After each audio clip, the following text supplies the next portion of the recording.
এই ভাই দোকান বন্ধ করে চা দেন আমার এখন সময় নাই, দোকান বন্ধ করে ফেলছি, সোজা বাড়ি চলে যাবো, কিছু বিক্রি করতে পারবো না। আর রে নিয়ে আসছি স্যার রে। আমি বললাম তো আমার সময়, আমি বাড়ি যাচ্ছি। তুমি কোথায় নিয়ে আসছো আমাকে? এসব আলতু ফালতু লোকজনের সাথে কেন পরিচয় করে দিচ্ছ? আমাকে টাইম আছে? মানে এদের সাথে কেন পরিচয় করে দাও? ভালো লাগে না কিন্তু। তুমি কেন এখানে নিয়ে আসো? তুমি অন্য কোনো জায়গায় যাও। ওর পক্ষ থেকে আমি না কেন তুমি বললো তুমি দোকানে যাও? এই মাথাটা খারাপ লাগে।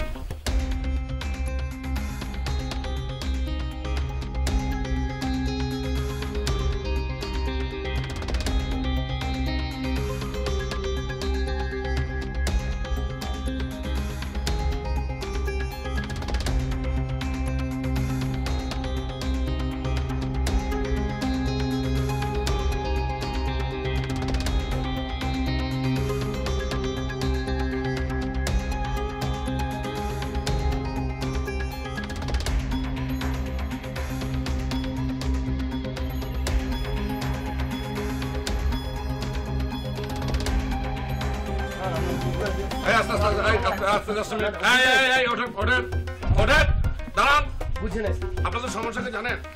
আপনারা এই গ্রামের মানুষরা খুবই ঝামেলার, মানুষের পোশাক দেখে মানুষকে বিচার করেন। আজকে আমি কোট প্যান্ট টাই পরে আসতাম তখন ঠিকই আমার স্যালুট দিতেন। বুঝে নাকি চলেন আপনার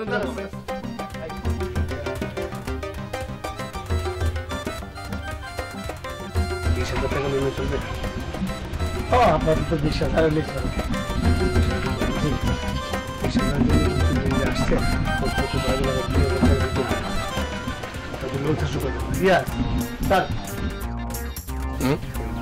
বেশি লাগবে না ওর 20,000 টাকা। এই 20,000 এইসব ফকির নিতে বললো না, আমরা দিই না। আমাদের ব্যাংকেরই আছে 50 নিয়েও দিতে। আমার দিকে তাকাই স্যার, একটু দেখেন ভাই, 20,000 টাকা কোনো খরচ করতে আসতে পারি? 2,000 টাকা তো 2000 হবে না বোধ হয়, 2200 লাগবে।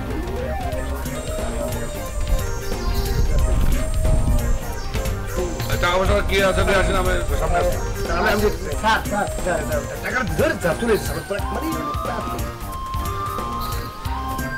আমি গেলাম, আসেন। ঠিকানাটা ও ভাই ভাই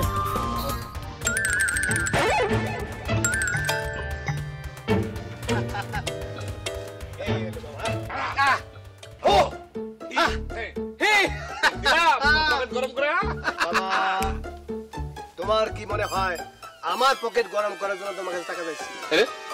চিনো তুমি রহিমকে? না। এটা স্বেচ্ছা। এই যে দোকানটা দেখতেছো, এটা একটা শো। তার মূল ব্যবসাকে জানো? সুদ। হারামজাদা সুদ খায় গ্রামের মানুষকে একদম নিঃস্ব করে ফেলে। সুদের টাকা হাতে রাখিস না, হাত সরা সরা সরা। সুদের টাকা হাতে রাখিস, হাত পুড়ে যাবে। আমি ভালামু না, এই টাকা যা তার কাছে আমি ফেরত দেব। তুমি জানো গফুর সাজানো তো চিনো না তুমি? আমাদের গ্রামের এক চাচা, সে নিঃস্ব হয়ে গেছে।